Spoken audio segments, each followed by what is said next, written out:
Hi, Taurus! Welcome sa aking YouTube channel kung saan I will talk about Taurus October 6 to 12 weekly tarot reading. Weekly Tagalog tarot reading. Kindly watch not only your sun sign but also your moon, rising, and Venus signs as well for a complete view of what might possible happen on this week. The link is in the description down below, so let's get started. Shall we? Okay. First card. Queen of Swords. Upright. Second card. Page of Pentacles reversed. Third card, Four of Wands reversed. Fourth card, the Magician reversed. And the last card is Two of Wands reversed. Okay. Dito pala to. Yan natin. Ano ba to? Ano ba to? Anong meaning nitong mga to?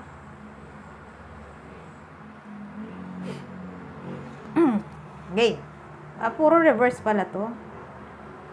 Mula dito hanggang dito. Dito hanggang dito, reverse. Okay.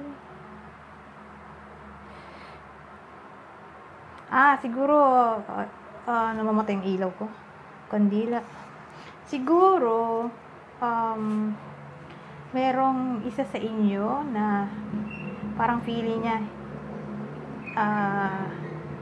hindi ito yung place ko, or hindi ito yung comfortable place ko, ganun, comfortable zone, or hindi ako komportable dito sa lugar na to, parang ganun ang dating, or hindi ako komportable sa sitwasyon ko ngayon. Ganun yung nafe-feel ko para sa mga Taurus, na parang hindi sila komportable sa sitwasyon nila or sa lugar nila.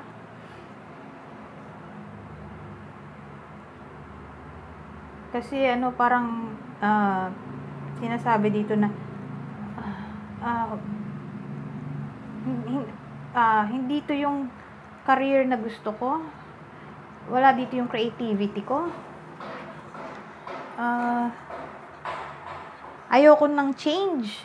Ayoko ng pabago-bagong location. Hindi ako masaya. Ganun yung nababibe ko dito. Or yung iba ay hindi maka-let go sa past nila. Kasi lumilingon pa rin siya sa past. Hindi maka-move on, hindi maka-let go. Namatay na ang kandila ko. May electric fan ako kasi gawa ang init. Pero maganda sana kung may kandila. Wala lang, eklabu.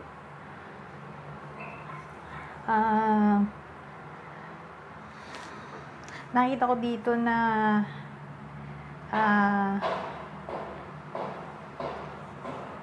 kung nalilito ka before sa decision mo, ay on this week, parang may nakita ko dito na magde-decide ka. Alam mo na kung anong gusto mo, ganun ang dating. Hindi ka na nalilito, ganun. Parang, ito na talaga ang gusto ko. Ito na yung decision ko. At sa tingin ko, pag ginawa mo yun, magiging masaya ka.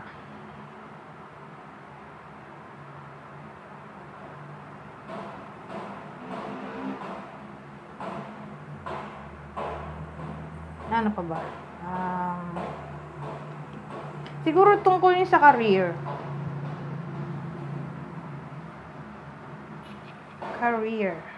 Career yung nakikita ko dito. Parang di ka masaya sa career.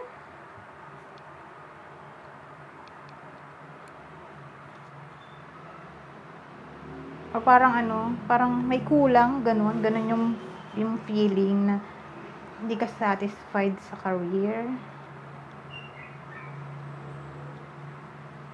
Parang hindi to in-expect kong, parang ganun dating. Hindi to yung ine-expect ko na bawa ako, ikaw.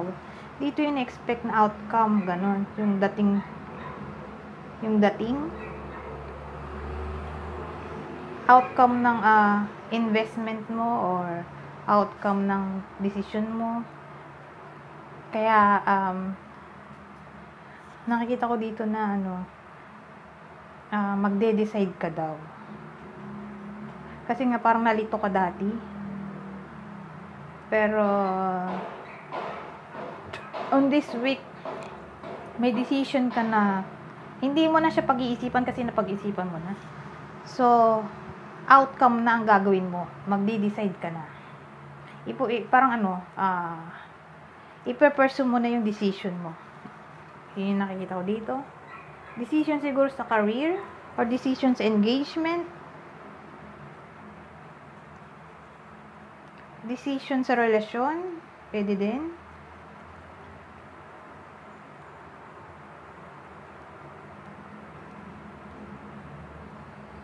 Okay, tingnan natin yung ibang meaning mula sa love and friendship. Okay. Baka may iba pa tayong mensahe na hindi nasabi. Ayan, nahulog na itong dalawang card.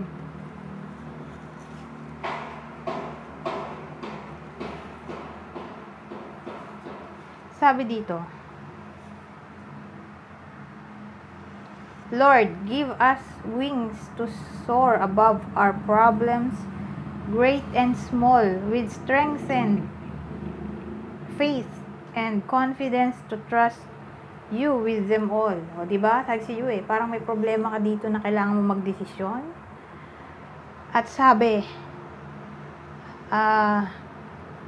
humingi ka lang ng strength kay God at ililid ka niya. Okay? Yun yung dating dito. Humingi ka ng confidence kay God na malampasan mo itong mga problema mo sa buhay at para i-guide ka niya sa kung anumang decision mo sa buhay. Lalo na regarding sa problema. Okay?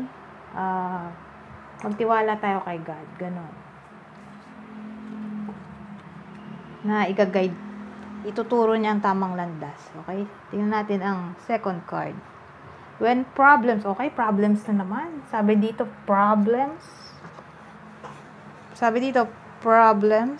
Ito na naman, problems. So, talagang problema to. Kaya nga sabi siya, magde-decide ka kasi nga problema. May problema. When problems seem impossible and we can't face another day, the Lord extends His helping hand and shows us how to make a way. O, diba? Ito rin yung sinabi ko kanina. Inulit ko lang. So, yun nga kung sa tingin mo, masyado nang mabigat ang iyong dinadala sa iyong shoulders regarding sa problema mo. At tinatagalog ko lang. Feeling mo wala nang bukas. Yun nga, tawag dito, wag makalimot kay God. Okay, mag-pray lang daw. At tutulungan ka niya. Basta manalig ka lang sa kanya. Sabi dito, trust. Trust, tas in Lord. O, diba? Manalig ka lang kay God.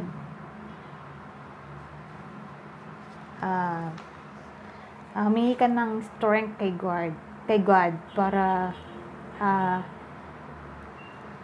ilid ka niya sa tamang decision, tamang landas, at ina-assure ka niya na tutulungan ka niya kasi meron nakalagay dito helping hand, His helping hand, and shows us how to make a way. O, diba? Make a way. Ililid ka niya sa tamang landas. Okay? Basta manalig ka sa kanya. At humingi ka ng confidence at strength kay God. At for sure, bibigay niya sa'yo yun. Okay? So, I think that's it for now for Taurus. Thanks for watching. Goodbye for now.